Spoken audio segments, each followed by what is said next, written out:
Hey folks, Dave Temple here. As you know, my podcast is all about talking to some of the best thriller writers in the world. But now, after nearly 2.5 years, I think it's time I toot my own horn. So with that, I'm offering my thriller, The Poser, for sale.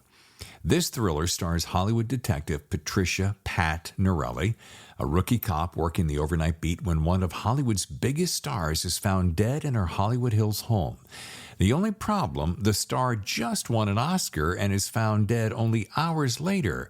Now, Pat sees this as a way to forge her own path and muscles her way into the case. Soon, she and partner Detective Stuart Brown find themselves deep inside a complex case with more questions than answers and a ghost of a killer. Now, this isn't my first self-published book, but it's the first one I'm very confident you're going to like. I'm pretty proud of it. And for the rest of this month, you can get the ebook for only $5.95 or the paperback for $13.95. Now, since I do this weekly podcast as a free service, perhaps you'd consider this a way to help out your fellow thriller author. Okay, here's the link, davidtemplebooks.com/books. Okay, there you'll see The Poser. Just click and you're on your way. Again, the link is davidtemplebooks.com/books. Otherwise, just head over to Amazon. Okay, thanks for your support, and now on with the show. Hello and welcome to The Thriller Zone. I'm your host, David Temple. Thank you so much for joining us for today's show. Today is a special guest. I mean, they're all special guests, right? But today's kind of extra special. I think because I'm totally geeked out that he's on the show. Maybe just because I'm a geek anyway. But this guy, prolific writer. He's got not one, not two, not three, not four, but 5 different series. And the first series is just chock full of books. Let's tell you this. On today's show, Jeffery Deaver. We're going to be talking about The Final Twist. Now, I think I got turned on to Jeffery, which you'll probably hear in the show, with Carte Blanche, the James Bond book. And I loved it. I was riveted. Could not get enough. And years later, I'm sitting here reading The Final Twist. Just finished it. But, man, I am so excited. Insert word geek here. Geeked out to see Jeffery Deaver. So, without any further ado, what do you say we get in the thriller zone? Shall we? David. Jeffery, how are you, sir? How are you doing? I'm so good. Glad to hear that. What I do is minimize the, I'm on my computer, the white screen so it doesn't get in the glasses quite so much. So. Oh, what a smart play. Well, have we, over the last 2.5 years, 2 years, learned how to Zoom or not? Has this become like the new, is this going to be absolutely the new norm, do you suppose, Jeff? For business, yeah. For book tours, no, it really can't. You know, you need to get out and see fans. And I've done a few live events. I did a big event in Italy live. I've done 3 or 4 in the US. I've had 10 times that in Zoom or, other platforms like Crowdcast, Microsoft Teams. There are a few others. Gosh, what an honor to have you on the show, man. You're so kind. John Gilstrap speaks very highly of you. I guess you guys had a great conversation not too long ago. And so I'm glad we could put this together. Yeah, he is a hoot and a half. I mean, big thanks to John Gilstrap. But I don't remember. Oh, we were talking about cocktails, which we're going to get to here in a second. And of course, we're going to be talking about this beautiful book, The Final Twist, which is the one I just finished last night, one among many. But yeah, so John and I are talking. And we're talking about our favorite cocktails and so forth. And I think we recorded on a Wednesday because I said, yeah, listen, Dave, if you could wrap this up, Jeffery and I are going to, get together for a couple of cocktails. And I'm like, wait a minute, what? And he went on to talk about it. I'm like, Jeffrey's like, one of the biggies in my head. So, I mean, what are the chances? And he goes, oh, he's a pal of mine. Let me just make a call for it. And I'm like, wow. Oh, yeah. So anyway. One recommendation from John and I'm in, absolutely. And Jeffery, I keep going. Is it Jeffrey? But your email says Jeff. So which one are you most? I go by Jeff. I'll try to keep my geek like under control. I've been practicing my geek, but I'm going to tell you up front, you're going to get slapped with a pretty heavy dose That's of it. okay. I was a geek growing up when I was a kid, and I was a real geek. Leave it to Beaver kind of geek. Not the nowadays. If you're a geek, you're a billionaire with, a social networking platform. I actually said that at one of my events, that I was a geek growing up. Like, Leave it to Beaver. And this girl came up afterwards. She was very angry. She said, "Justin Bieber is not a nerd." I know it takes a minute, right? Because Yeah. And you look like you might be the generation that wasn't even quite sure what Leave It to Beaver was, but that's who I was. Jerry Mathers. That was me. Jeff, we're very close in age. We're much closer than you may think. So yeah, and that was one of my favorite TV shows of all. And one guy that I'm constantly, I'm saying this to my wife all the time. I'm like, oh, don't make me pull a Wally Haskell. Oh yeah. Let's chat, shall we? Yes. I'll turn the program over to you. You're the star here, so go right ahead. Oh, no. Au contraire, you were the star. Hey, and let's go back to John for a second. I want to know, because he and I didn't ask him, and we've got 1 hour, so I'm going to get to everything, Jeff. I'll move pretty quickly. How did you and John meet? I'm just curious. I got a copy of his book, Nathan's Run, his first book, from his publisher, and I get these things from time to time. Nowadays, it's all via email and PDFs and everything, although they'll send you a copy of a hardcover book if you want. And, asking for a blurb. And I read it and loved it. And so I blurbed it, and I got a very nice response from him, probably a written letter, those things, pen on paper, that sort of thing. Oh, yeah, in the old days. Yeah. And I, didn't think anything more of it. Very nice of him. And then I was doing a book signing in Springfield, Virginia, and he shows up with his wife and son, and to thank me in person. And we said, "Hey, you want to get dinner at some point?" And then it just went on from there. And we saw each other regularly once a week when I was living in Northern Virginia. Well, I still do, but I'm here and now mostly in North Carolina. But even then, like once every 2 weeks, we'd get together for to chat, drink, maybe see a movie. And we just became really solid friends. Oh, that's so awesome. Without being too stalky, you're in North Carolina now, you said? Yes, that's right. And what part? Chapel Hill. Oh, okay. Yeah. It's probably I like North Carolina. I'll just be honest. I don't have any problems talking about it. I'm on record as saying I kind of lean toward the left politically, and Chapel Hill is a college town, like Ann Arbor or Austin is, a really good fit for me. I was born in Winston-Salem. No kidding, really. I breed and show dogs in addition to writing books, although that's not a business, that's sort of a hobby. And I go to a dog show once or twice a year in Winston-Salem, and it is at like a fairgrounds place. It's a permanent fairgrounds, like a state fair. And I can't, well, it's not the actual state fair, but it's some agricultural fair, but a very nice fairgrounds there. Yeah, it's been a while since I've been there. Dad went to Duke there just down the road a piece. Oh, really? Oh, Yeah. Interesting. Didn't know that. Small world, isn't it? Isn't it? That's the truth. And then, last point. And then I spent like almost 20 years in Charlotte doing some radio shows and TV and film and so forth. So yeah, we got a few things in common there. Well, I'll tell you, it's not just the microphone and the studio setup, but you've got a voice for radio.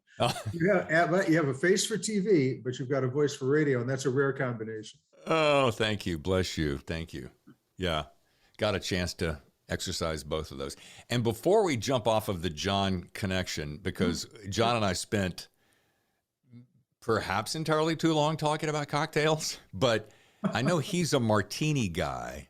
What's your cocktail of choice? Well, I drink mostly Canadian whiskey, like Crown Royal, just on the rocks. If I'm going to have a cocktail, it'll be an old fashioned. Yes. Which is a, basically whatever kind of whiskey you want, Angostura bitters, sugar, and then a little fruit salad thrown in. And for my book, I wrote that James Bond book about 10 years ago, the Carte Blanche, licensed by the estate to do that. And I created a cocktail that James Bond drank in the book. In what was Fleming's first Casino Royale? Casino Royale. Yeah, he created the drink called the Vesper. The Vesper. And that was named after his temporary girlfriend. Bond had a lot of temporary girlfriends. And so I created the Carte Blanche. And I'll tell you just a very fast story. I big launch of the book in London, of course, where much of the book was set, and also, iconic English hero. But the timing worked out to see the journalists. We met, not for breakfast, but it was like 9 a.m. And the publishing company had the idea that they were going to serve the carte blanche cocktails to the journalists. And I would have one too. And to be, amiable, I would sip a little bit. This was 9 a.m. And to make it somewhat worse, the time zone, it was like 2 a.m, my time, right, from America. But I think I remember some of my comments, but not too many of them. But the journalists loved it. But that's my cocktail story. Interesting note, if I may. I was aware of you, but I'm 99% sure that Carte Blanche was the first book of yours I picked up. Huh. Mm-hmm. So my apologies for not having read you sooner. Well, please, you and the rest of the world. So, but the minute I read that book, it's still on my bookshelf, and I'm like, wow, who is this guy? And then from then on, yes. And I started following you, and I don't remember the one I read next, but there was a long gap. And then, of course, jettisoning fast forward to now, I picked up the final twist. And the thing about this book, I'm still wanting to jump into it, but it's so complex and so layered that I said, now here's a guy who has been writing, do I remember this correctly, 11 years old you've been writing, or was that your first novel? No, I did start then. It was, of course, a short story at that age, but I've been publishing fiction now since, I guess, about 85 or 86, and full-time since, I guess 89. So yeah, I've been at it a long time. About 45 novels, about 80 and 90 short stories, and a few other projects along the way. And one of my favorite things I discovered, and I'm way ahead here on my notes, but that you're a country western lyricist. Now, what I love about that is, I've got that right, correct? Yeah. I spent about half of my radio career, about a third of my radio career in country music, which is hilarious because I didn't start out that way. But now country and country western, two entirely different things. Oh, absolutely. Yeah. And I love the biggest point I want to make is the thing I love about country music more than any other genre, and I love them all. You name it, I love it. But country music storytelling is the best. And there's very few genres that I can think of that tell a story quite like that. Let me tell you how that came about. Now, I was a folk singer a long time ago, a terrible musician, had no voice, but I could write songs. I put songs together very well. I was a poet. That came very naturally to me. And to succeed in the music business, and I suspect you might have had something that might be part of your background. The whole package has to come together. You have to write kick-ass songs. You have to write the melodies. You have to play just like Doc Watson level quality. You have to, or Jimi Hendrix, pick your genre, and then you have to sing. And it all comes together, and you have to captivate the audience. Well, that didn't come together for me, but I could write good songs. And that kind of fell by the wayside. And then a few years ago, I wrote a book called XO, as in Hugs and Kisses. Right. That was I think that was a standalone. I think that was a standalone book. Well, the theme was this: there was a country western crossover singer, a la Taylor Swift, and people would dispute whether she's country western, but now it all kind of comes, it's all a big mashup, and pop, whatever. And so she stalked, and she made the mistake of sending out a fan letter to somebody, computer generated, of course, that said, love ya. See my next show, XO. And this fellow believed, as I've had stalkers, they believe what they want to believe, that she was really in love with him. And so he descended into her life and made it absolutely miserable. And so what happened was that I said, I can write songs. So I wrote for the book alone about a dozen songs that were, solid country-ish songs. And then they were put in the book, interspersed in the book. I think I referred to them in the book, and then as in the appendix, I actually printed the lyrics to the songs. And the trick about them was they each had clues as to what was really going on. And he was reading the songs, and I hope the readers did too, to learn more about her life and her backstory, because they were autobiographical, and therefore he could find out like where she was and what her frame of mind was and what boyfriend she may have had, and he deduced all this. Well, so there are the songs, and I'm thinking, what the hell? So I called up a friend of mine from Nashville, a music producer, and said, let's make an album. I'll give you the songs, you get the musicians and the singer, and we'll make the album, which we did.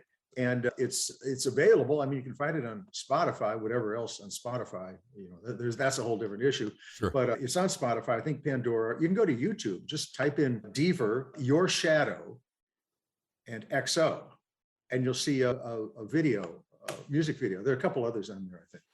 And so that's where that came about. So that was my, kind of the full circle of music. And I was happy because I didn't have to perform. I didn't have to subject the audience to the horrors of my singing or playing, but they got my lyrics. And I'll tell you another story. Then we can actually get back to your questions. One of the songs was nominated for a Hollywood Music Award. And that was a country western song, kind of I don't even know who it would correspond to, kind of an upbeat, there was a group that came to mind, I guess like Nitty Gritty Dirt Band, kind of a fast moving, happy song.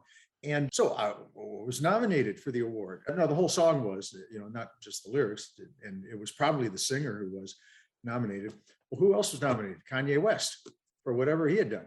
And so we were competing each other. And then I thought, I remember what he did with Taylor Swift, walking up and taking the Grammy away from her. And I thought, maybe I'll go to the awards. And if he tries to take that award away from me, he's not going to be able to do that. And then I saw a picture of him somehow, some magazine, he was, like, I don't know, the Atlantic, well, it wouldn't be the Atlantic, but some Vanity, maybe Vanity Fair. And he was without a shirt on. And that guy is like incredibly buff and cut. And so I thought, no, he can have the award. I just love that. I love stories like that. And I'm going to say it again, there's nothing like country music. And, I started out in soft rock, hard rock, pop, hot AC. And then one day I tripped into, a guy hired me to do a country show, and it just clicked. And then I had the #1 country show in New York at one time. So. No kidding. No. Which is no easy feat, by the way. Yeah, I'll say it's the genre has become so popular now. And just as one last aside on this, I knew him, but not very well. Steve Goodman, I was playing in Chicago. I was teaching music then, in fact, when he was around with John Prine, and he wrote a very clever song that has all the country western cliches in it. Yeah. It involves a pickup truck, a dog, a mother, a divorce, and apple pie flag. Yeah, exactly. Yeah, he was a great satiric lyricist. Oh, wow. Yeah. And this triggered a thought in my head. There's a certain ingredient that happens that makes a song catch. And having been around that business, radio shows for 25 years, you learn very quickly that there's a very specific, it's a science. Let's just figure, there's a recipe. It doesn't just happen. And the same thing with a story, and your stories are indicative of this. There's this thing. I'm really intellectual by using the word thing, but I can't think of a better word at the moment. An ingredient, if you will, that makes a book sizzle, that makes a book go, holy crap, this thing is good. And it forces you to turn the pages. And completely sincere, you are a master of that. Well, if I may address that, because thank you, first of all, that is my goal. After 40 years of doing this, I wake up every morning, as I did this morning, as a matter of fact. I just finished my novel, turn that in, working on a short story now. Wake up every morning terrified that I'm gonna disappoint the readers. And the corollary of that is that the readers are everything to me. And I think every day, every time, not just sitting down at the computer, but throughout the day, I think, is this idea going to work for them? Will this be boring? Will it be contrived, too gruesome for the audience, or too ungruesome? I've had some complaints that some of my books are not violent enough, believe it or not. And so you may have intended to get to this later, but you can cut and paste or whatever. I'll just mention it now. I write my books according to a formula that I have created, and I have no qualms about referring to it as a formula. Why? Because we do not get into airplanes or get into cars that have not been built according to a formula. I mean, it's known as a blueprint in that case, but these are plans that have been made a long time, way before the final product is created.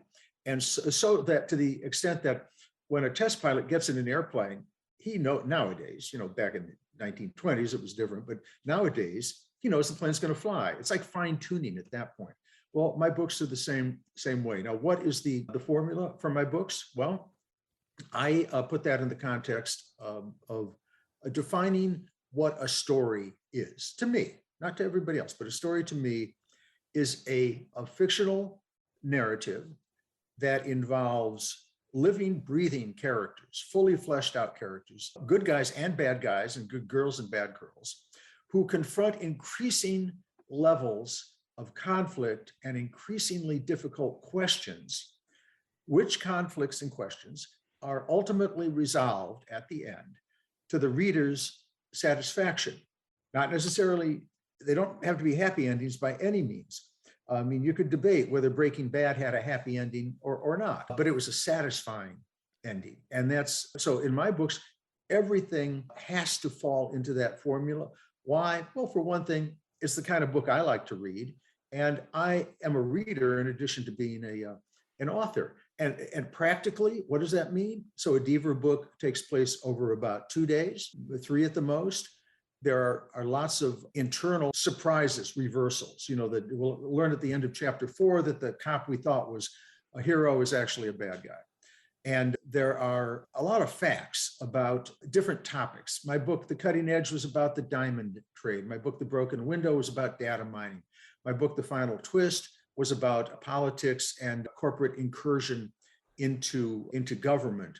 And then there's a surprise ending, followed by a surprise ending, followed by a surprise ending, because I have to have lots of those twists and turns, because I think readers like that. So that's that in a way, to the extent I've been successful, is because readers become consumed with the story and read it quickly, I hope, and then close the book. And ideally, they have a little bit left over to think about, such as that geopolitical thing I mentioned about the politics and corporation. But basically, I want it to be a good time, a roller coaster, and then pick up my next one.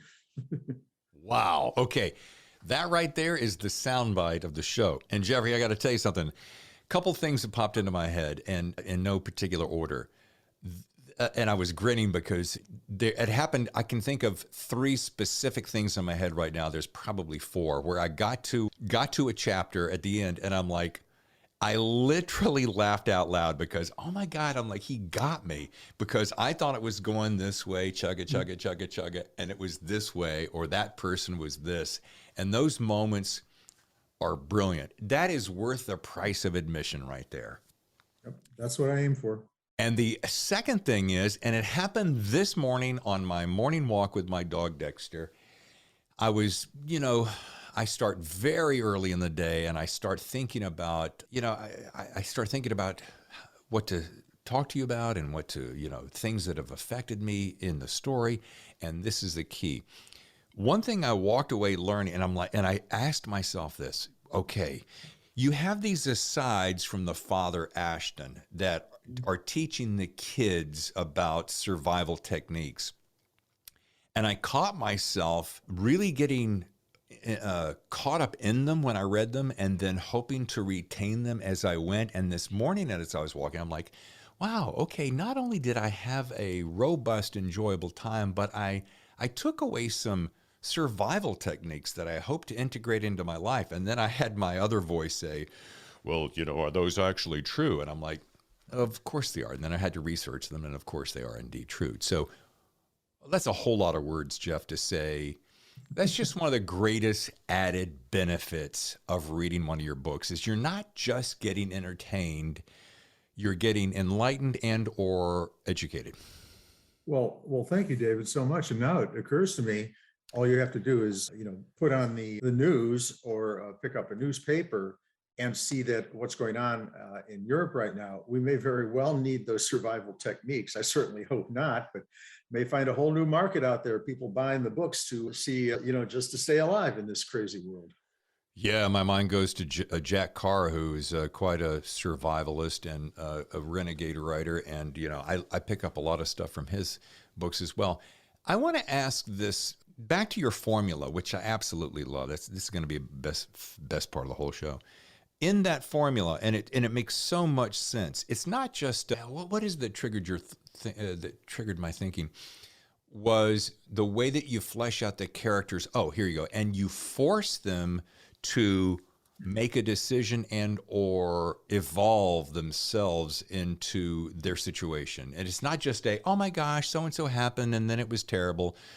No, but you force them into situations, or they are forced into situations where they have to survive and learn a lesson, which is, kind of complex. Does that make any sense?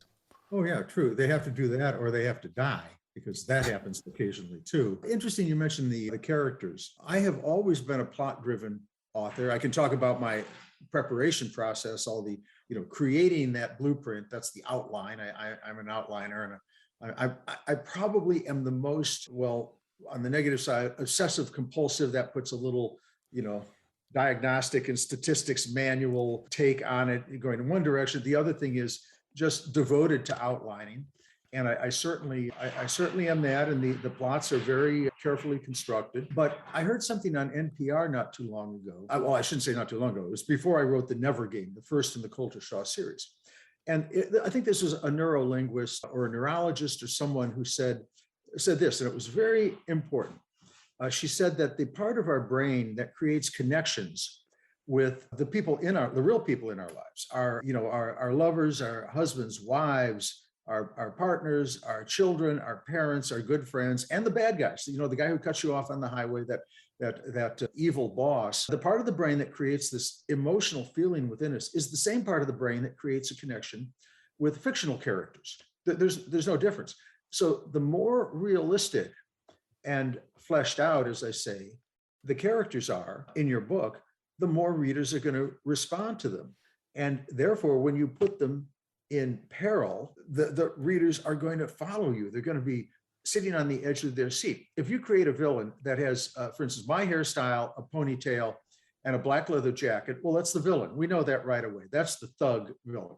Or you create a guy who's head of a pharmaceutical company or an oil company, that's the villain right away. No, that doesn't work. You've got to create backstories for all of those characters, even the bald ponytail thug. We need to care about him. The villains are the heroes of their own stories. So we have to do that. So when you mention the characters, that's a very important point. So the plots are absolutely important, vital. But I have increased the visibility and the depth of my characters over the last probably 4 or 5 books. Does this stuff result in better sales? I don't know. That's not data that's available, but I know in my heart and in my brain, my analytical left side brain, that readers are responding to those characters better than they would if I had just glossed over them. Yes, because one does, the reader, care about them. They're even in their brokenness and or their devilishness, you create something that makes us care about them in some form or another. So they're not cookie cutter bad guys. Oh, well, he's a bad guy. He's got a knife and a gun. He's going to hurt somebody. Oh, yeah. Oh, dear. Well, there was a scene in the final twist, and because there are so many twists there, I think Kirkus, one of the reviews said, it was a complimentary review, but it said, there are so many twists, we can't tell what the final one is. But in fact, you can, because it's on the last page, and that was actually maybe the most important twist of the book. But there was a scene there where there's a good guy and a bad guy fighting, and the bad guy is just utterly reprehensible, and the good guy prevails. And the bad guy had an associate, and the associate, when he or she learns of the death, is, I can't say mortified, but taken aback. And you can see in their face that they're diminished now because this utterly reprehensible person has gone. They've left that life now. So that's the kind of connection that I like to create. A mission accomplished. By the way, and you stole the line from me because I was my very next thing I was going to say. I've talked to several people on this show. I know that John has mentioned this. I know Meg Gardner, mutual friend, has mentioned this. Meg said that there's no, I think, I'm going to say, I'm pretty close to quoting this, no one on the planet who crafts a more elaborate, deeper outline than Jeffery Deaver. And then I heard either her or someone else said, you may write up to 100-page outline for any particular book. Is that right? Oh, that is true. And I do outline more than any author around the world that I've ever met, largely because my books take place over that short period of time.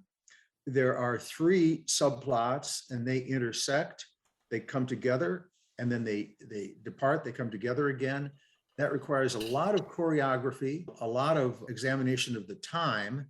And the other thing about outlining is this. And I'm an advocate when I teach courses in writing, and I tell my students that, again, this is writing subjective. Whatever works for you works. However, if you're inexperienced or you've never written before, it's very, very helpful and efficient to know where you're going to go. Joyce Carol Oates said, you can't write the first sentence until you know what the last sentence is.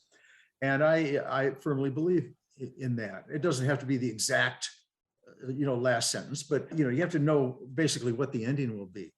And what happens often is that a writer, well, it could be an experienced writer, more often it's an inexperienced writer, gets a great idea. And you know what I mean by set piece, a really bang up, it could be like a big car chase, a big assassination attempt, or it could be something emotional, like a big confrontation between two lovers. And that's the opening scene. And in my case, I would write that down, put it up on a bulletin board, and then work on the outline. Well, what happens though, is that somebody gets a good idea like that, and they sit down and they're so excited that they bang out that first chapter in hours or a day at the most, 2,000-3,000 words, just bang, out it comes. It's hardly any effort at all. And then they keep going, the second chapter and the third chapter, now we're up to 60, 70, 80, 100 words, 100 pages. And then things slow down a little bit. And then maybe let's call it 225 pages, you hit that brick wall, you stop. You have no idea where you're going to go. You don't know what the middle is. You have no ending. And you keep staring at it and you think, and all you can think of is like a cliched middle, scenes like we've never seen before, right? I'm being sardonic now. Sure. Like the captain has a big fight with the hero detective and takes his gun and badge away. How many times have we seen that? Like 50,000 times. Right. So we look at the ending and there's no ending. You have to bring the villain who we haven't met yet. He just comes out of left field. And so now you've got, and remember, our job is to give the readers are our gods. We cannot give them anything less than a perfect emotional experience. Right. So you've done that. You spent your 6, who knows, maybe 3 months, 4 months creating all that. And you're confronted with 2 choices. One is and you're going to guess my take on this, the morally cowardly, intellectually dishonest approach, and put in that bad middle and put on the cliched ending and send it off to your readers. Or you can do, okay, this is coming, the intellectually honest, the morally upright, courageous thing, and throw out every damn word, every single page, get rid of it, dump it, and start something new. Because if you can create a good set piece beginning for a bad novel, think of the great set piece beginning you can make for a good novel. Now, okay, let's say we turn to my case, and I have a little yellow Post-it note that says brilliant set piece chapter. That's all it says. I know what it is in my head. It goes in the upper, I guess, I don't know how the cameras work in this, but it's going in my upper left-hand corner. Okay. And then I start filling in. I take Post-it notes and I think this is the outline process. And I think, okay, I don't have to go serially. I can jump into the middle. I think we need a body in the middle. That'll be good. And I think the villain down here, I don't know where the villain's coming from, but okay, here's the villain. And he is defeated by the, let's say, the detective's assistant. That's kind of a twist at the end. The detective doesn't get it. The detective's assistant gets the bad guy. And I start filling in these Post-it notes. And now it's where I'm a week into this, 2 weeks into it. And I'm staring at that. And this is where I hit the block. This is where I realized that the middle is just garbage and there's no ending. So what do? I wad up, 5 cents worth of Post-it notes, throw them out, and start over again. What have I wasted? A week or 10 days. Outlining is just so much more efficient, and you don't waste time. And the other thing about outlining is this. Writing is hard. Writing is physically demanding, sitting for a while, you get fidgety, but you have to do it. I mean, I stand sometimes, you have to be in the same position, but it's psychologically, intellectually, and physically demanding. So my theory is, let's make it as easy on ourselves as writers as we can. And one of the things that makes it easier is to be able to jump around in the outline and write a scene that you feel like writing. Now, I can't see too well. It's a sunny day. It's a beautiful sunny day here and in North Carolina. And I'm actually working on a long extended short story right now. And because it's a nice day, the dogs will be out in the backyard. I may not feel like killing somebody in my story. and that's actually, to be serious about it, that's where I am in the story I'm working on. I can save those for gloomy days or when I'm irritated with politics or something like that. But see, I can jump around, and that makes it much easier. And so the world is divided into plotters, that's outliners, and pantsers, as in seat of the pants. And George R.R. Martin doesn't outline Game of Thrones. Stephen King doesn't outline. And I think we cannot dispute the fact that they're successful and create an emotional response with readers. But I think some people's minds can do that automatically. Mine doesn't. I'm very scattered. I jump around a lot, and to tell a coherent story, I need that process of moving things around, looking at them. I don't know if you know the concept heuristics. H-E-U-R-E-I-S-T-I-C. I've spelled it wrong, but you get the idea. And that's the process of, it's kind of an engineering process. It's a problem solving process that means trial and error. And that's, you finally come to a solution by just trying things out.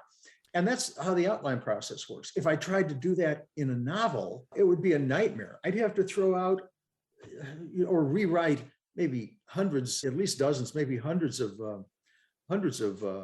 pages. Now in the outline, if I say, in chapter 2, I really need to introduce a principal player. And in the outline, I write new principal player on the Post-it note and stick it in there. If I've written half the book, that means I have to go back and rewrite that 400 pages. And that's no fun. Jeff, that was a great explanation. My brain was spinning at hyperspeed. So I want to see if I can recount all the questions I had. First of all, let's see, where do I go? I'm working on my 10th self-published novel, my 10th novel. I told myself I was going to learn the system before I ever submitted to anybody, and self-publishing would give me the knowledge of how to build a machine. And I started way back with my very first one, maybe 2002. And so I wanted to learn every little step about how the system worked. Do I have what it takes? Blah, blah, blah. I've always been kind of that way. I want to prove it before I, show it. So I'm working on this 10th book, and it's so funny. I started this book, and feels like a little bit of therapy, so bear with me, but I'll make it very quick. Inside of COVID, like in the thick of COVID, and I have this great idea. I have this idea for a book, and I start writing the book, and I'm loving it, and I'm like, and I'm just cranking on it because it's indicative of the time it was taking a particular person high in the structure of government, we'll say, without, I don't want to give him any time on the show. Gotcha. But I love the story, and it was really cranking. Set it aside, la-da-da. I've decided to go this other way. So I'm going full steam here, and I'm thinking, well, I'm not sure that I'm superlatively interested in that particular story for the next one that I'm going to really do. So I'm going to test the waters over here. So borrowing some of your insights there, I'm just like, I'm pulling out the gun and I'm like, bam, I hope I hit something. Bam, I hope I hit something. I realized, and this is a process of about 9 months of this very thing. And I'm like, at 9 months, I'm like, I don't like the way this thing is going. And I should have planned accordingly and really laid it out. So in the last week or so, I've really kind of taken some of your insights without knowing it, having now just met you, and said, man, it's way better to try to make this trip across the country if I have a map so that I kind of know where I'm going to go. I know where I'm going to end up. Okay, easy. But do I want to use interstates or back roads? Do I want to be scenic or just get there faster? I'm a big fan of that. And I just read a book recently, a downloaded book, something about take your pants off. And it had to do with, and the whole thing is take your pants off, stop being a pantser and being a plotter, and how to break down that system very easy. And it's a brilliant little book. I'd love to impress you by telling you the author, but I can't at this particular moment because I'm too spinning in my head. But I talk to people who go, oh no, dude, I just sit down, the inspiration washes over me and I just go. So what happens when you hit that dreaded second act, middle of the book, Yeah. and you're not sure where to go? Yeah. You know? And that's, there is something to be said. And in your particular case, there's no reason why you can't outline what you've got and put the bullet points in front of you now, and then just consider that, well, what do I do? What do I do from here? I've done that. I mean, I've outlined books I've written, my earlier books, to see what I've done wrong and how I could have improved them. And several of them I've actually rewritten and published again, according to my results of the outlining. So you can certainly do that. And again, one thing I should say, people have been concerned that the question is, so where's the creativity? Where this sounds so analytical, but you have to understand that a work of art, I'm going to include art in the lowercase, generic sense here. Art is anything created. Sure. You have a creator, maybe a musician, maybe a painter, maybe a writer. It's something that's created for an audience, and your mind goes into as you know, as an author, your mind goes into an entirely different place, and that creativity embraces both structure and form and the content. I just wrote a short story for Amazon Original Stories, and I published there in addition to the traditionally published books. Oh, and you do? And it's a short story. I'm not going to give anything away, but a killer leaves clues in the forms of poems. And they're legitimate poems they're real poems that I've written. I mean, they scan and they have the rhythm and rhyme and so forth. And the clues are in there. A poem is a perfect example. There's the structure of the poem. And I don't like, free verse. I don't like just throwing things out. Just because you have uneven lines doesn't make it a poem. There has to be that brilliant structure to it, the Robert Frost structure, the T.S. Eliot structure. And but then there's the meaning, what the poems mean as well. Well, it's the same for us. So I look at the outline as the structure, and then I get into the content, the substance of it. I mean, you can picture Beethoven, my favorite classical / romantic era composer, who is writing his symphonies. I don't know if there's a pantser or a plotter, but I suspect that at one point he had those huge manuscript sheets in front of him, and he wrote down somewhere, put adagio here. He doesn't know what the adagio will be, but he says, put adagio here, or put the andante movement here. And then he goes on and does other things.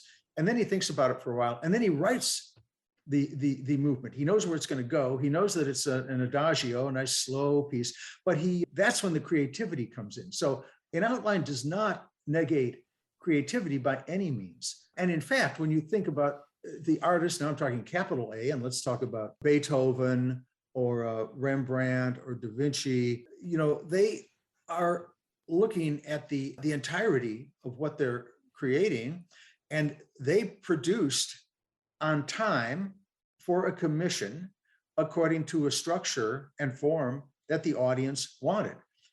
Why should a writer look at that any differently? I mean, we're business people. I make my living writing. I've always made my living for writing. I've never written anything, aside from like introductions and maybe a little analysis for a literary magazine or something like that. That I do gratis, but everything else I've written is for money. It's a job, of course. And so that means I have to be very attuned to the market. And just like Rembrandt and Beethoven and Jackson Pollock or Picasso and so on. So, and if that wasn't a high horse answer to a simple question, David, I don't know what was. Forgot the question. No. A couple of things come to my mind, and it makes me wonder. Do you feel or see a real big separation between thriller and mystery? I've always wondered that because, like, I know, for instance, you served as president of the Mystery Writers of America, and in your books, in my world, in my mind, are really classically thriller. So I've often wondered, do you think there's any really big differentiation between those two, or do they kind of meld together? Sure. Yeah, there is a distinction. And of course, it's artificial, like, drawing dichotomies always are. But I think in general, it holds up. And by mystery, I'm going to refer to the classic Dashiell Hammett, the P.D. James, Dorothy L. Sayers, Agatha Christie, and the mystery that they write, which I love. That's what got me started reading and writing in the first place. A mystery answers the question, what happened in the past? Who killed the priest in the back of the rectory, and then the detective solves that. And it's an intellectual puzzle, and there may be some foreboding of risk, but we pretty much know that Hercule Poirot is going to survive the end of the story, and that the people he's talking to might, maybe they're imperiled to some extent, but really the reader wants to know. The big takeaway is what happened. A thriller simply asks the question, what's going to happen? Right. That is that fits my model much better for the drive, the roller coaster element. So I introduce, in every chapter, and probably more often than that, if I can, these questions and conflicts that I was talking about. How is so-and-so going to get out of this? The old Saturday afternoon matinee show movies they were serialized. Now that was a little before my time. I really don't remember them, but for the listeners out there now, at a time in probably the 1930s and 40s and somewhat into the 50s, when I was born in 1950, so I have a little memory of this. You'd go to see a movie on Saturday, and it would end on a cliffhanger, and then you'd have to come back the next Saturday. I mean, a very clever idea to get people to come back. It was always the matinees. You'd go to the feature film in the evenings, and but the primarily for kids, but a lot of and they were mostly men in the audience. They were westerns, they were sci-fi movies, some crime, but it would end on that high note. And that's what I like. That's what I do. End on that high note, and then resolve the question at the end of the chapter. But you have to do it pretty soon. That's a judgment. If you leap right into the next chapter, you're going to diminish the surprise. If you wait 3 chapters to resolve the conflict, readers are going to get mad. So, maybe put a chapter in between and then resolve it right after that. If you're going to end a chapter in which your main character, or the character we love most in the book, is imperiled, maybe that's a good time to just to jump right to the next chapter and save them, because if you put another chapter in between, they're not going to read it. They're just going to skim forward. And every word counts in a book. You can't have any filler at all. Jeff, you realize this is like a classroom in a show. David, you'll get my bill. Don't worry. But what I was going to say about the final twist is the fact that you really kind of do both of those things. You have you have this thread of mystery going.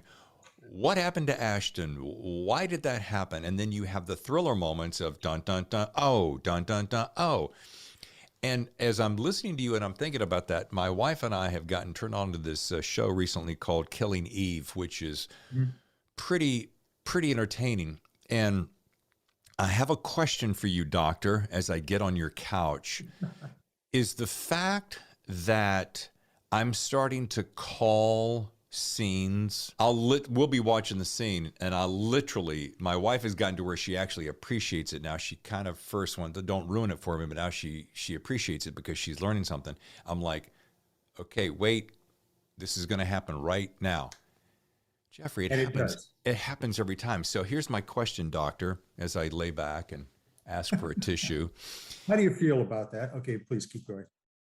What makes you feel drawn to that, David? What do you think it's good?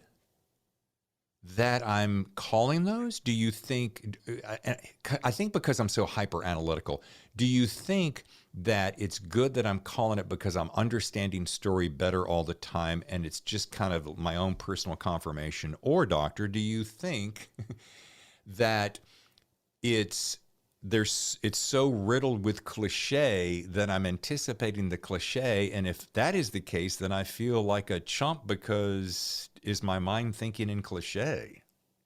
Well, I thought the question was going to be about marriage counseling because I mean I've watched some things with my partner, and she says stop that, and I don't do anything except body language suggests that I know what's coming next.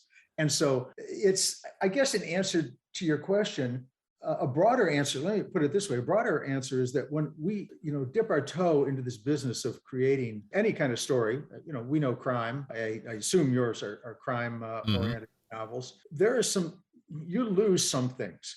You lose a certain naivety about enjoying that allows you to enjoy shows on the air.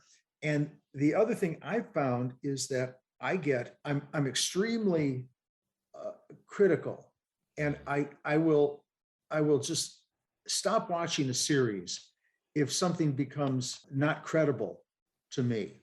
And I'll give you an example, and I don't want to mention any directors' names or the movie's name, but there was one scene where in this film, I thought it was an overrated film in general. I didn't think that it was too long, for one thing. No movie should be more than like an hour, and I don't know, maybe an hour and a half. But anyway, it was too long. The plot was incomprehensible to follow. A lot of set pieces. But there was one scene where this very, very sophisticated killer, a hitman, did something stupid that resulted in his death. And the first thing I thought was that took the character away from me completely. I didn't believe in the character because this hitman would not have done that. He would not have left the gun outside the bathroom door, and maybe I've just given something away. But if he's such a brilliant hitman, Yeah. then why would he do that? Why did he do that? Because the scriptwriter needed a convenient way to eliminate him, whereas it could have been easily handled by having the character who came into the house and saw the gun there and took it and killed him just reach up in the cupboard and get a gun of his own that was hidden there and shoot him. But it's things like that that will take me right out of the story, and you can't do that. You have to be with the characters in the story all the time. The one thing that did not fail to hit the mark every show of every season was Breaking Bad. Yeah. I was with every single character at every point. There was humor kind of risks, fourth wall-ish, kind of wink, wink, nod, nod, taking you out of the story, but never there. That's kind of my model for good storytelling.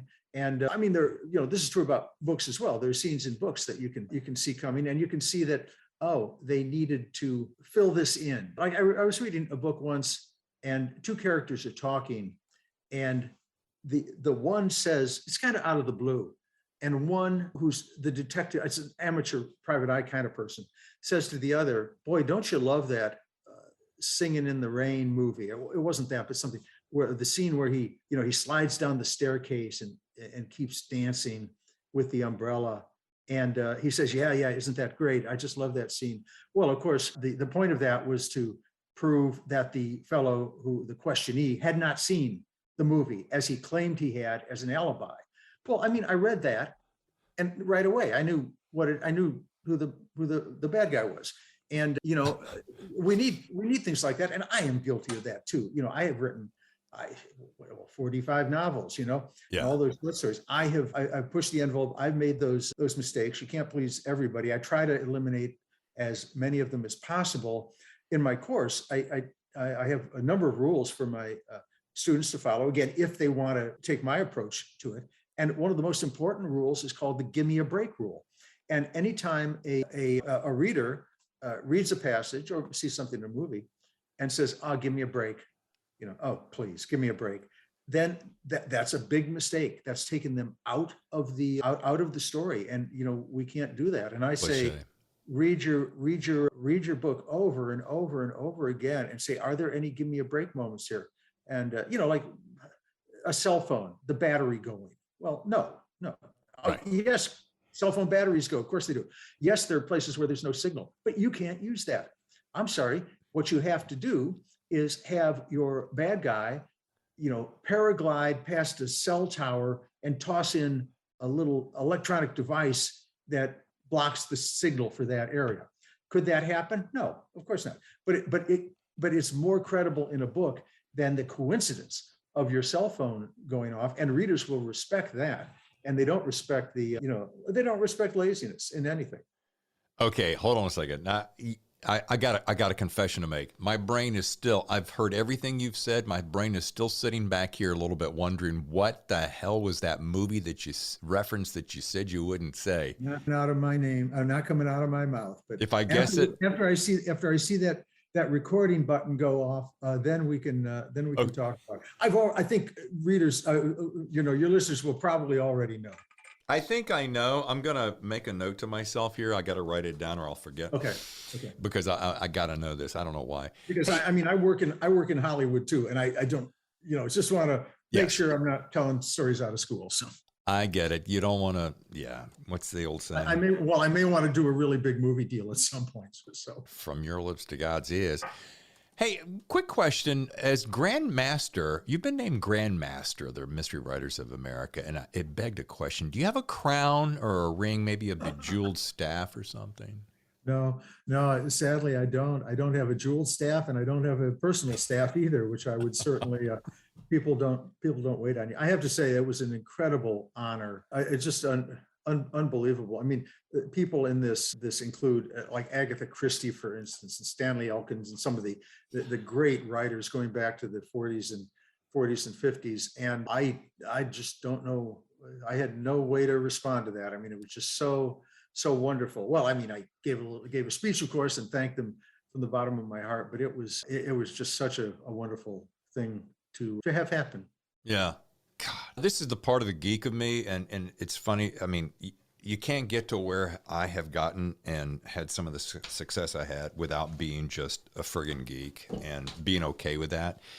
And it brings up questions like this, and people will go, why did you ask that? But I'm going to ask anyway. I mean, what is it like? What does it feel like to be in that kind of arena with those kinds of names and knowing, another thing I thought about along that same line, being able to be, 150 countries translated into 25 languages. When I read things like that, I'm like, do you ever wake up, Jeff, every once in a while and go, yeah, that's me.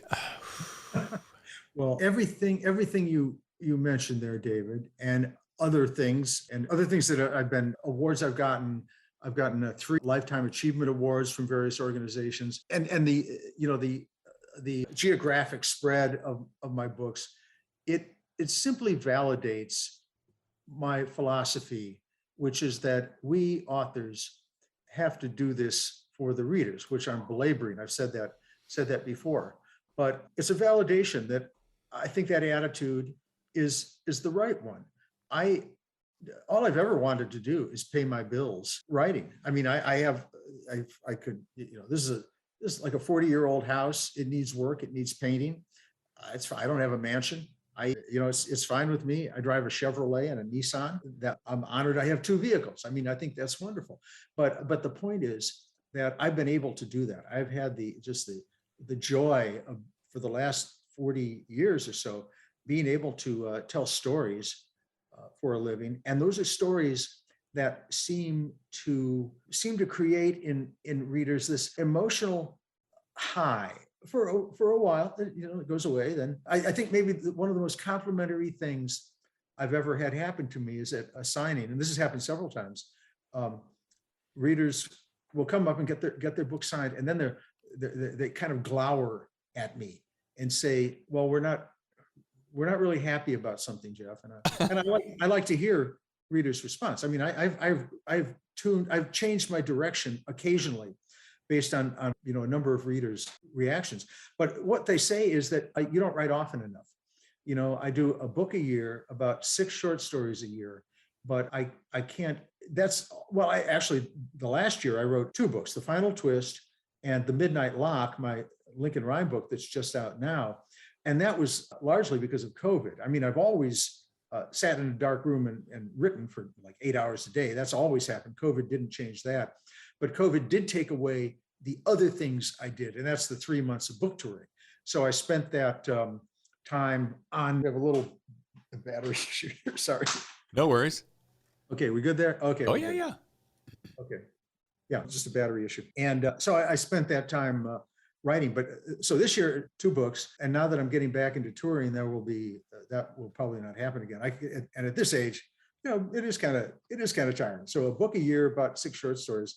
And I can't really do more than that. But what a compliment that was. They want more of what I'm doing. So yeah, and it always begs the question, if I'm going to bear with me a second, it begs this question, if you're doing, let's just use it, a book a year, 12 months, and you're going to spend, let's say, 6 to 8 months in research, which I either picked that up or deduced myself. That means you're crafting the book somewhere between 3 and 6 months. So if you're doing 8 hours a day, and do you really write in the dark? Side question. If that's the case, it's kind of hard to cram 2 books in if you're trying to do touring as well. Yeah. Yeah, no, I won't. I probably won't be doing that again. Yeah. And another thing I tell my students is that you have to take your time. You have to make sure the product is the best it can be, and then you have to make sure it's placed the way you want it to be. And I'll tell you, dude, I have nothing against self-publishing at all. Shakespeare's folios were self-published. There was no publisher for those. He performed them, but so there's no stigma attached to it at all. But one thing I found among my students is that they write really good books, and they just don't take the time to get it to an agent or a traditional publisher. And whereas if they did, I know it's disappointing, it's frustrating, but if they just kept at it, they might have that venue if they chose that. I mean, some people like self and hybrid publishing for the control and, the increased income, potentially increased income. That's perfectly fine. But if they want to be traditionally published and they say, I've been at it for 4 months and nobody's looking at me. Well, I'm sorry. It took me like 3 years to get my first novel published. So that's 3 years? Yeah. I was working full time, and yeah, it also wasn't very good. There was that, but I finally got it in good enough shape. And actually, I put that aside, wrote another one, then that one got published. But it takes time, and that's just the nature of the business. But I should mention this for my schedule. It's 8 months of outlining and research. I do that at the same time. It's getting the book. It's not just research and it's outlining. Then I can write the book in 2 months because I know where it's going to go. That's sure. The problem. A lot of the delay, the length in writing is because you hit that chapter 6 and you don't know what's going to be in it, and you have to ponder that for a while, or you write it and then you think, oh, now I've got to go back and rewrite chapter 2. And some people like that. Again, it's not for me, but some people are fine with that. It's just that takes up the bulk of the time. So most authors I know can, get a crime novel out in 9 months, 9 or 10 months. It's not that hard to do. Mine are about 100,000 words, maybe give or take, between 95 and 105, and which I think is a good length for a crime novel. And so then that's done. And in answer to your question, yes, I do touch type.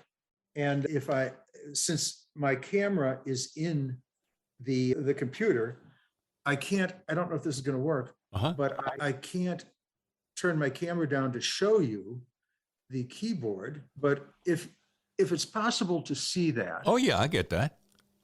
All right. We'll see the letters on the keys are missing. Yeah. And is that because you've just worn them out? Yeah, I've worn them out.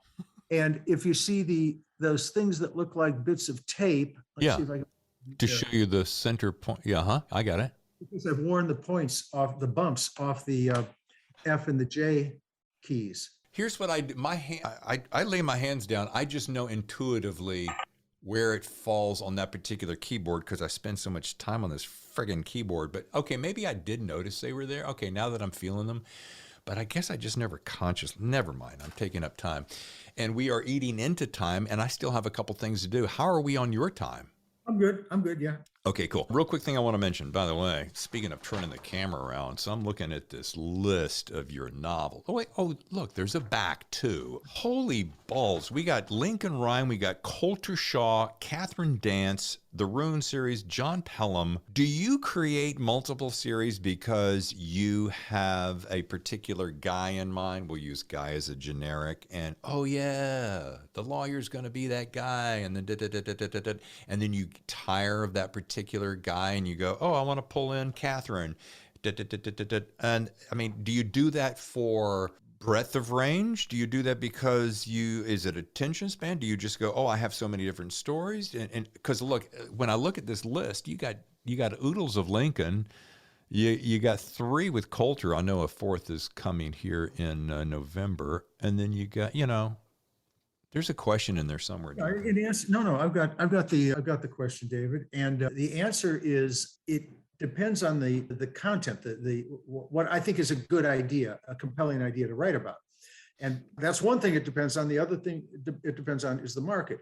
Now, I think in general, series are better for readers because readers want to spend time with the characters they like. I know I did. James Bond, Travis McGee, Dashiell Hammett wrote the Sam Spade series, and then like Lord of the Rings, which is, I was a geek as well. I like some fantasy, and that was not really. There were 3 books in the trilogy. You can kind of look at it as a series, and so that's my goal, to create the series. But there are some topics that simply would not fall into a series book. For instance, my book, A Garden of Beasts, set in Berlin in 1936. That's a historical book. That was by nature a standalone. My book, The October List, that's a book that goes backwards. We open with page 1 is chapter 36, and then we progress backward in time.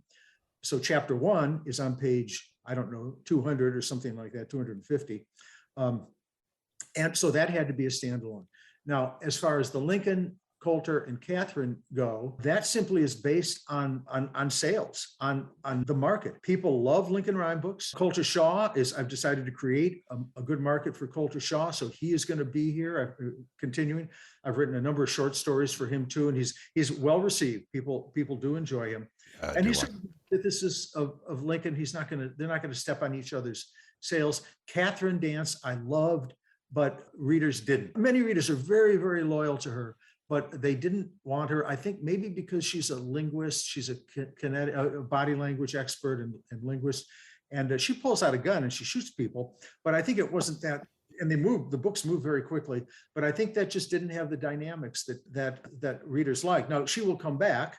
I have a books outlined, and that may be a smaller second book a year, written primarily for the readers who want her. So I look at the market and look at the story idea and then assign it. But I will continue to write Lincoln Rhyme and Colter Shaw forever. Kathryn will come back. I have a standalone I just finished.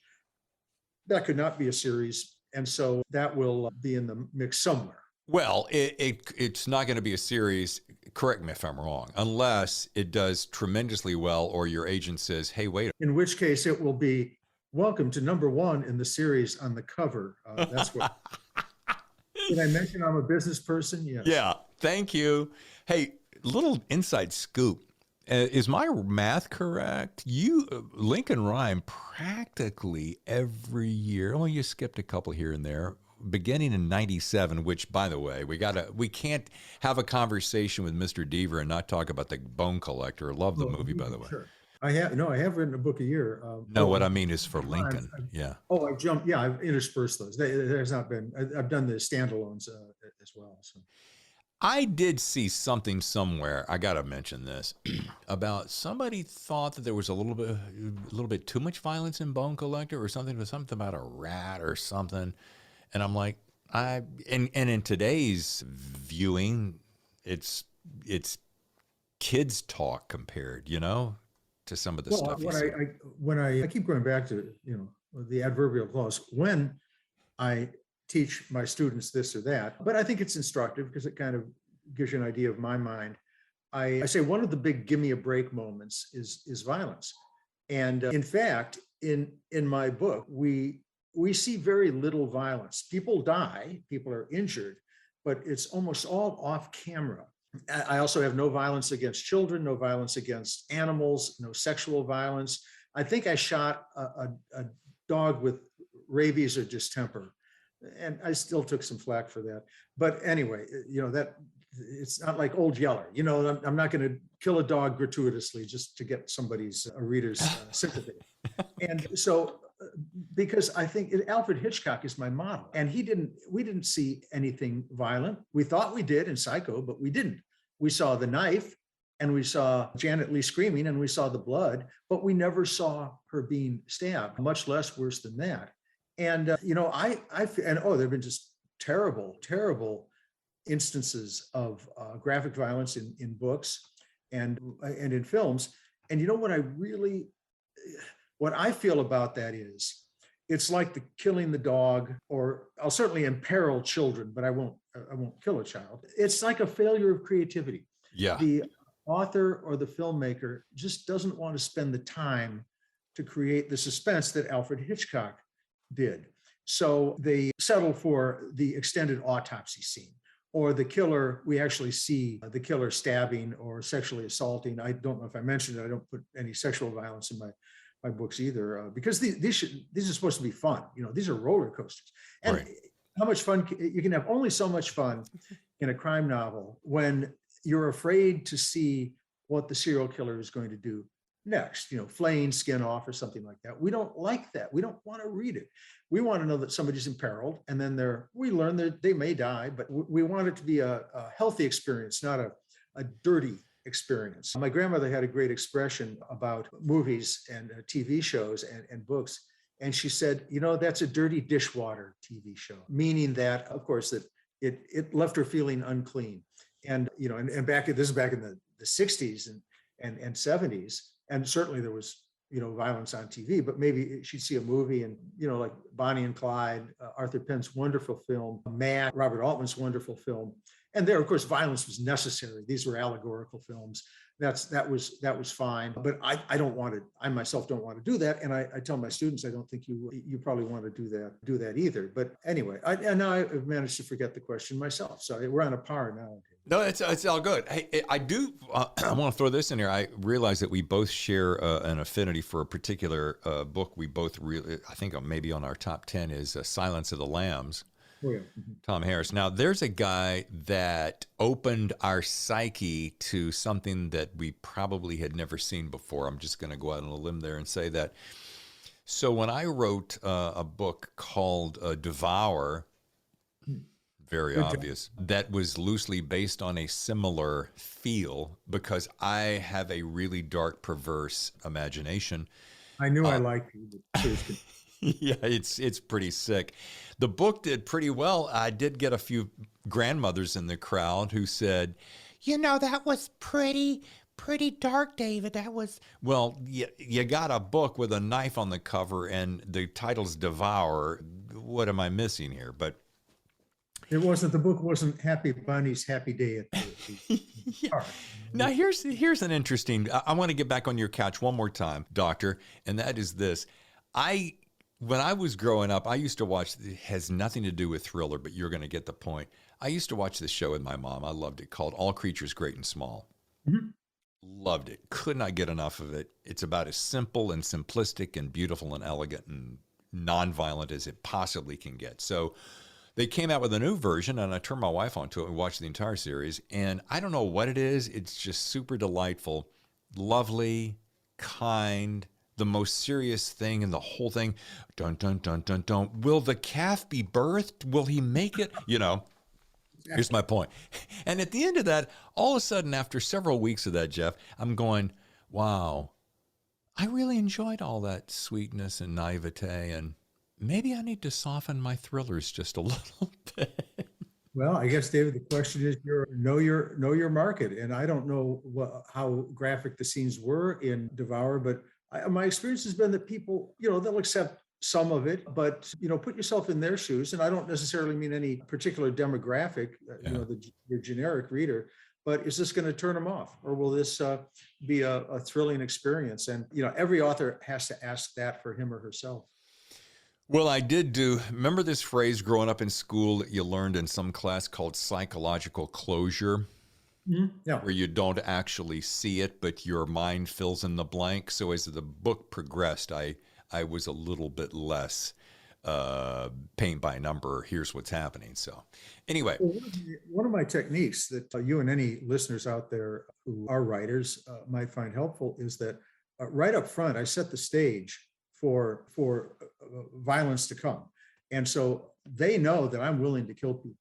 In the opening of The Bone Collector, I'm talking about the book. The book was different from the movie. The movie was very good, but somewhat different. I scalded a couple to death.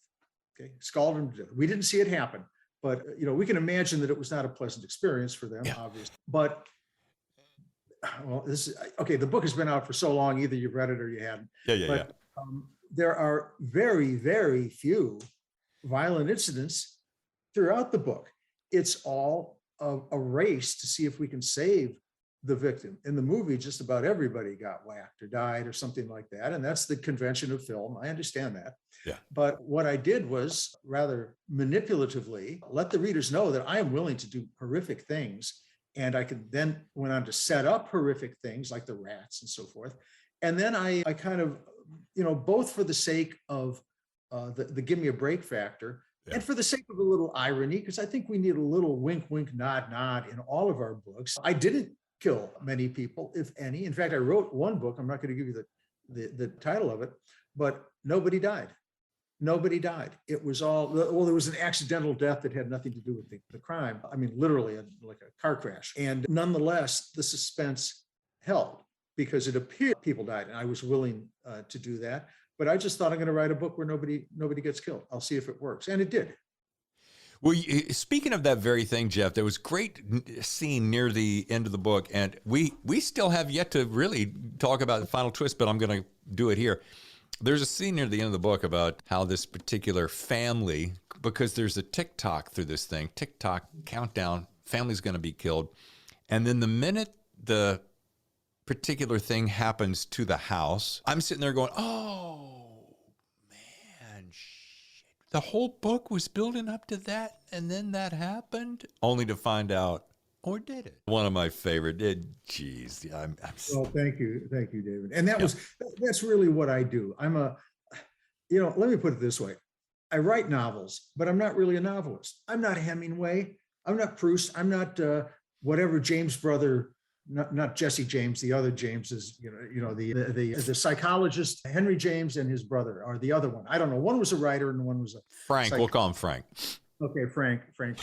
That was the brother. That was Jesse's brother. But I'm not talking about the gunslingers. I mean the authors of the 19th century authors. My point is, I put words together. I tell stories. So that, I guess by definition, that makes me a novelist. But what I really am is an illusionist. I use misdirection, sleight of hand, costume changes, quick change among my characters to give my readers like a David Copperfield, the modern day David Copperfield, or David Blaine kind of show. And that's why when I get, I've had good reviews and some bad reviews. And some of the bad reviews say that, well, he's kind of fallen down by literary standards. The plot's a little far-fetched. I can't get into this. Well, that's because they're thinking Proust, or they're thinking, or I'll actually name a name here, a wonderful writer, George Pelecanos, who writes serious books about crime, inner city crime and gangs. He worked on The Wire, for instance, that kind of book. And those are meaningful, important crime books with, important lessons about society and justice. I don't do that. I'm here to do whatever I can to get readers to turn pages and at the end of the book laugh and say, never saw that coming. The dove flies out of the seat in the fourth row of the auditorium, and how did the dove get there? That's my job, and it's what I enjoy doing. It's like what I would enjoy reading. Two quick things before we get to rapid fire questions as we get to wrap up, because I don't want to take your entire day. I personally could probably talk to you all day long. So that I don't spoilerize this thing, you want to give Jeffery Deaver's The Final Twist. By the way, side note, your covers, especially the ones of late, this cutout, geez, I don't know what you call it, but a long string of them have been like this, and the colors are bold. I love your colors, Jeff, and your covers. The art department does a very good job on that. Wow. Okay, so we can tempt people to go pick up the final twist. Give me that tasty little blurb that doesn't give it all away. We call this the elevator pitch. Yeah. That is describe the book in the time it takes to get from the ground floor to the publisher's offices on 28, whatever it is. The final twist is the third in the Colter Shaw series. Colter Shaw is a professional reward seeker. He goes through the internet, looks at some papers, and sees that a reward has been offered for a missing person or by the government for an escaped prisoner or a criminal that the police can't find.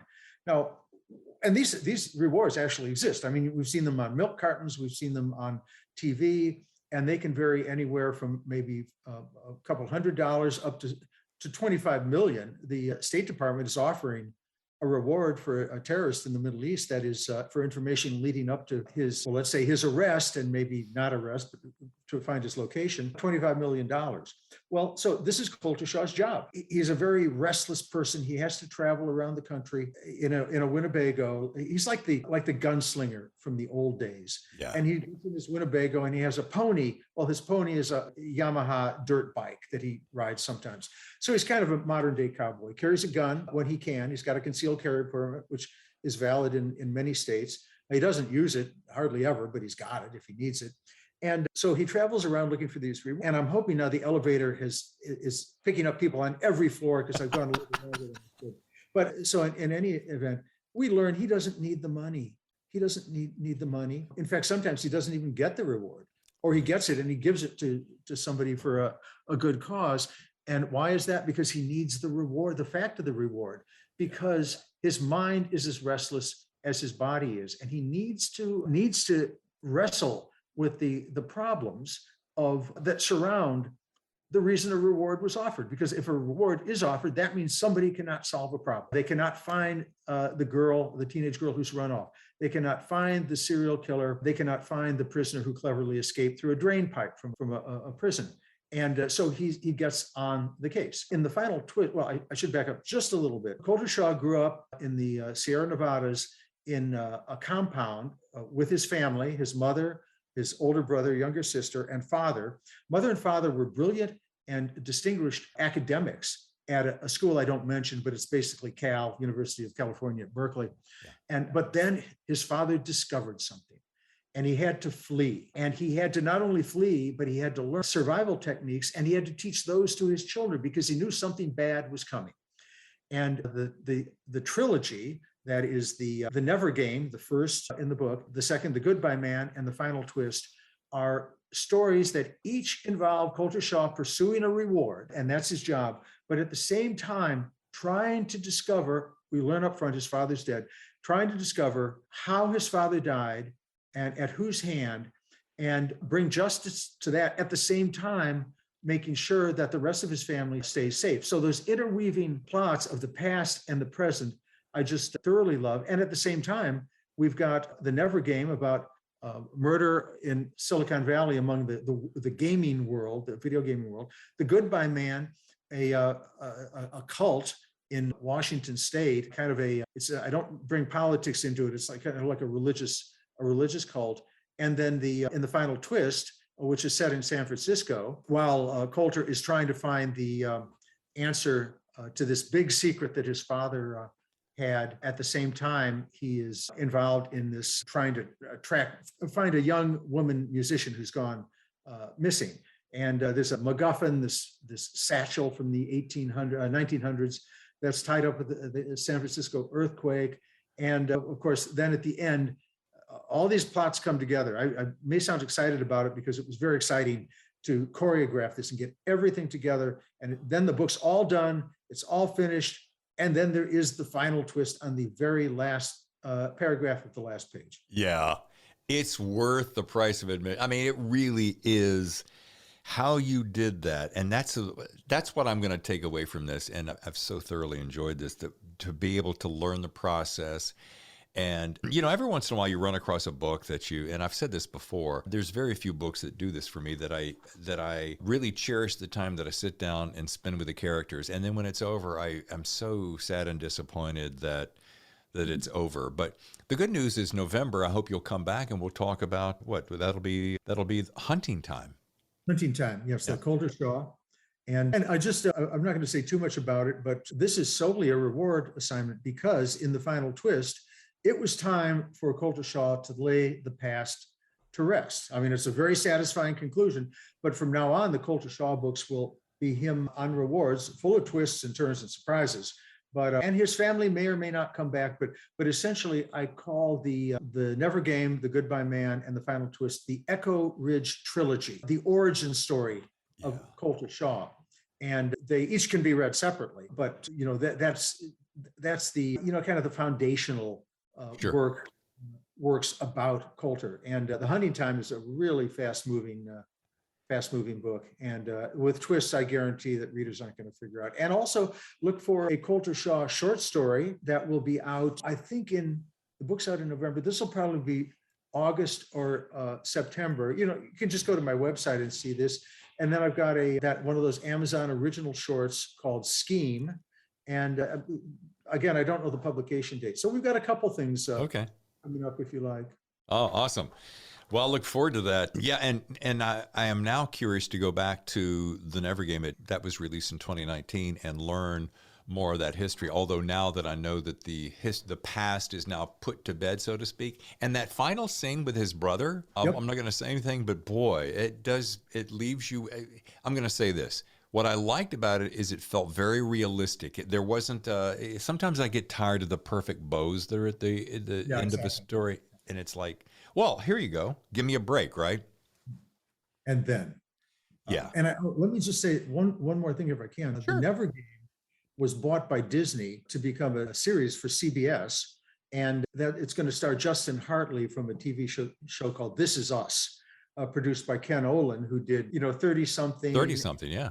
Alias, and I think he's a producer and director of This Is Us, and so that's all exciting. I like network TV a lot. I love cable. I watch most of my stuff on cable, but there's nothing like network TV. And there, you reach 8, 10, 15 million people, and we don't know how many people tune into Netflix and Amazon Prime and so forth. Those figures aren't available, but we know for a fact, thanks to Nielsen, that there are 8, 10 million people looking at something you did. So we'll see that. It should be next year. These things, long lead times.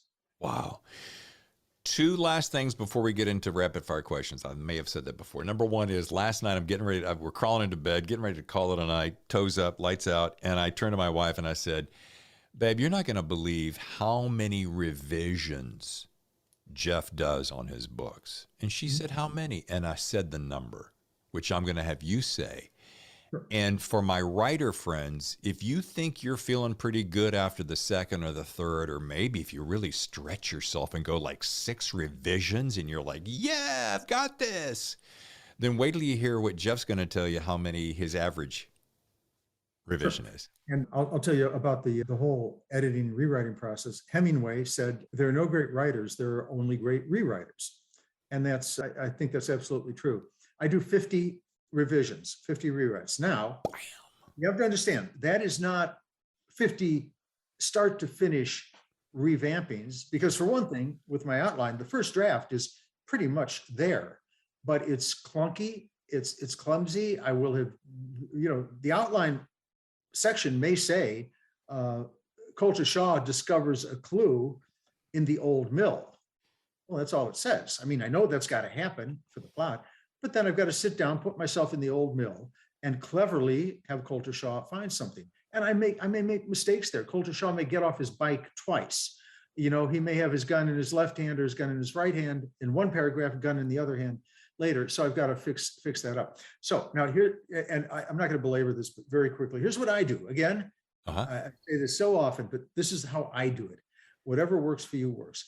I do the first edits on the computer because I can move chapters around. I can search and replace characters' names. I can, if I have in the back of my mind an incident like Colter Shaw in the mill, and I need to find that section, And where the hell is it? Well, I hit, Control F, find in Word, and type in Old Mill, and bang, there it is. Yeah. So it makes it very easy. The other thing I can do is with all my subplots, I put codes in for my subplots. And and because we need to pace the story out very carefully. And I might find that in the outline, the pacing works perfectly. But when the text is actually created, maybe the chapter becomes much longer than I thought or much shorter. So for each of my subplots, I put a very simple code in, and it would be like, 4 ampersands or 4 question marks for one, 4 question marks for another. And I don't know, maybe 5 numeral 5s for one. And so when I want to see where those all appear in the book, I search ampersands, 5 ampersands. It takes me there. I hit the search again, takes me to another one. I think, oh no, this is too far away. I thought this would work, but no, this is like 4 chapters away. We've got to get back to that. So anyway, that's the computer. Wow. That's very good. Mm-hmm. But then you have to print it out and edit the next stages on paper. And it's like 25 on the computer, 20 on print. And then because we see things on paper that we didn't see on the screen, It is true. It just happens. I don't know, it's something about the physiology or the morphology of our eyes and the physiology of, the neurology of our reading process. And mistakes jump out, and you'll have to change that. Yeah. And then what I do, I have a program called Natural Reader. And this is not product placement because I don't get any money from them. I bought it, although there's a free version. I think it has ads, but I didn't want the ads, so it's free. And I just load that. I turn my manuscript into a PDF. I just save it as a PDF, load that into Natural Reader, and have Natural Reader read me the book word for word. And I follow along on my written manuscript word for word with a pen. And I find lots of typos. I find lots of mistakes there. I'll find I forgot to put a period in here, or I put 2 commas, and it makes for a much cleaner manuscript. So yes, in answer to your question, I rewrite a lot. Now, there's some authors who will write a chapter and then revise that 10 times before they go on. Everybody rewrites. I just find that that's the method that's worked for me. Okay. All right. Yeah, I'm one of those guys that tends to, I'll write for the day, and then I come back and start my day by reading what I wrote and then kind of finesse it and so forth. Okay, last question that just is burning a hole in my brain, and you've kind of given it to me for the last hour and a half. But if I said, Jeff, just give me that one thing, what's the one best piece of advice for working writers to make it in this business? What would that be? Well, I can't give one piece of advice. I would give. You're allowed up to 12. Go ahead. I'll do a trio here.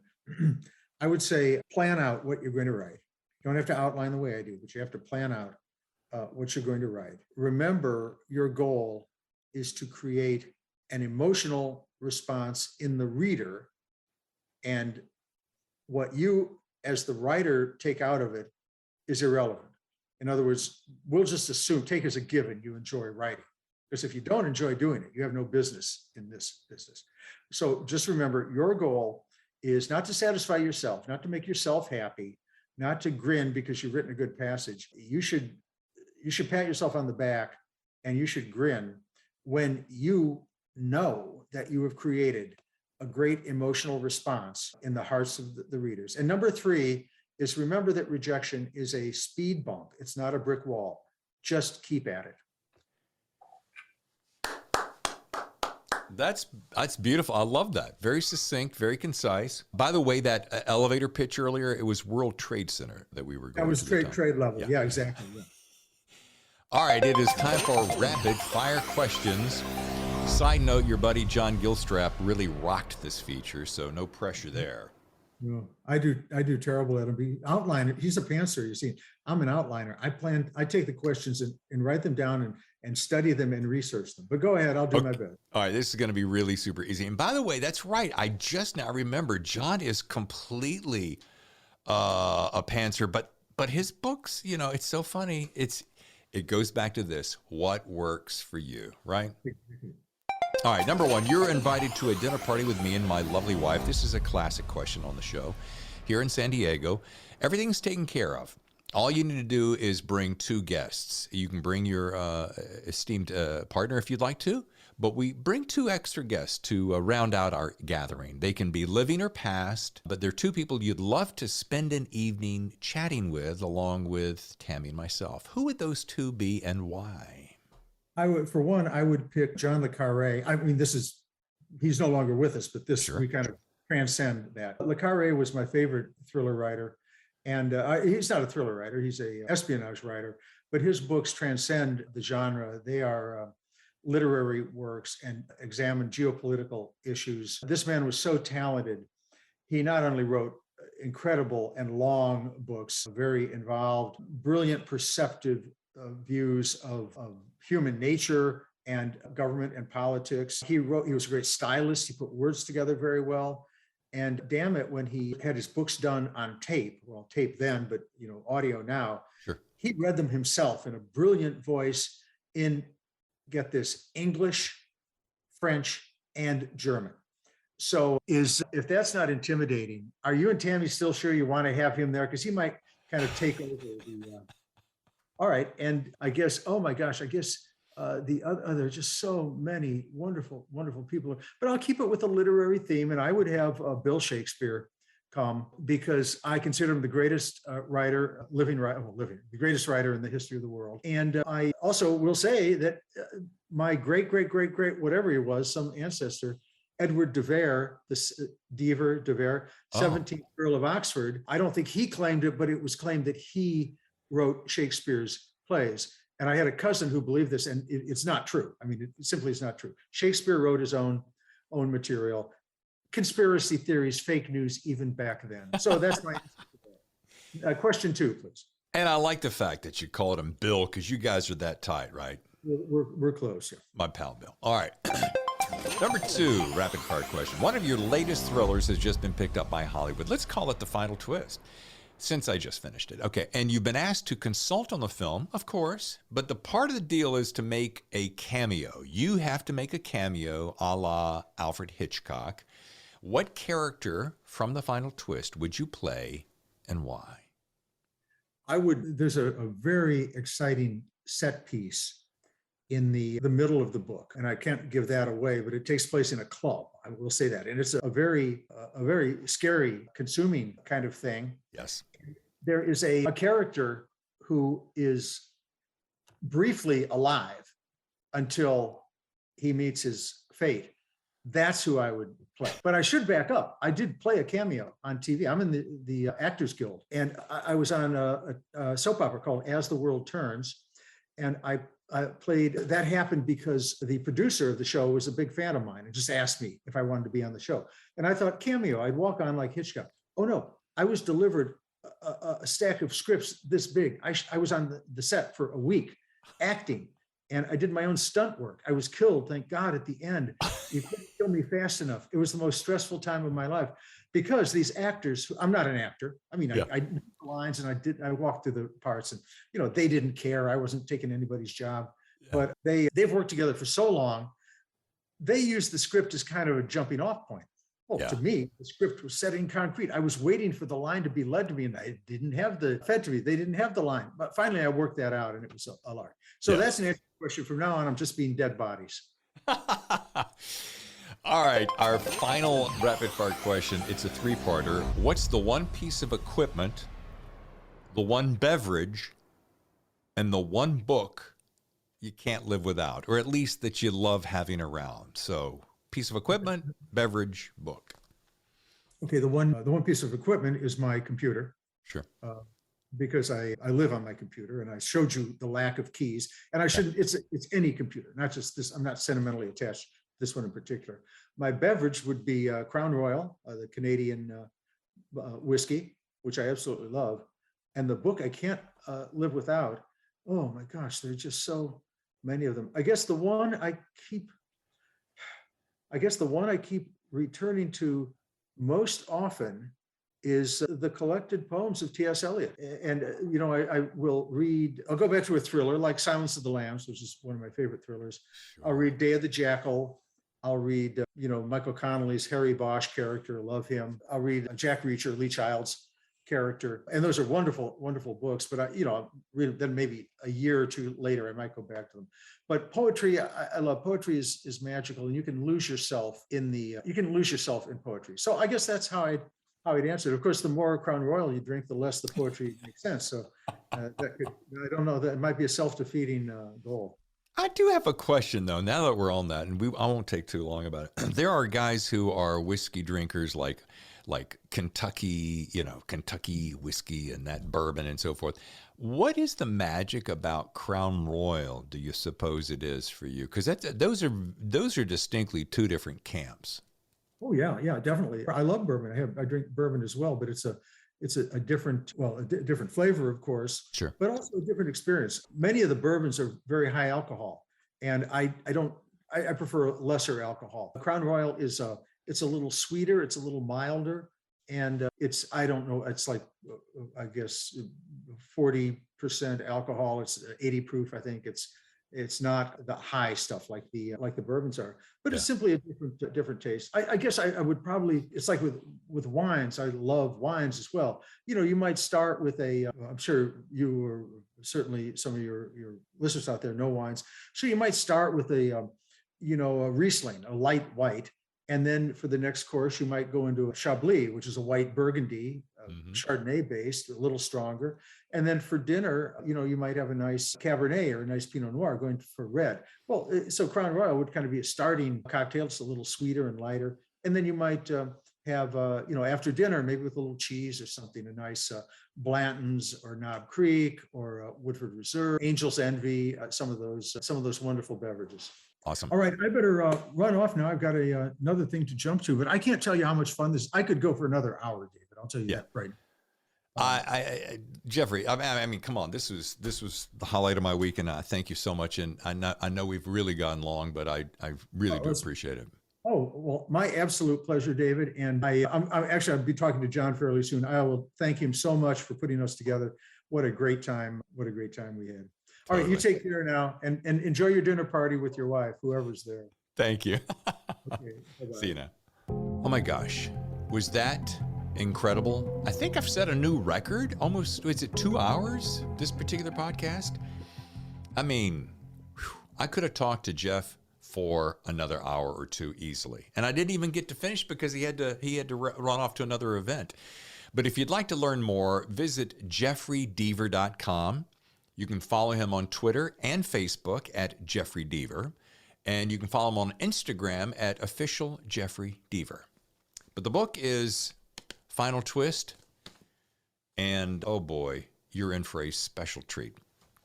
Now, switching channels, if you will, to next week. Another prolific writer, someone I was not aware of, but I am getting into reading the book right now. The book is called The Matchmaker, and we're talking about Paul Vidich. Let me tell you something.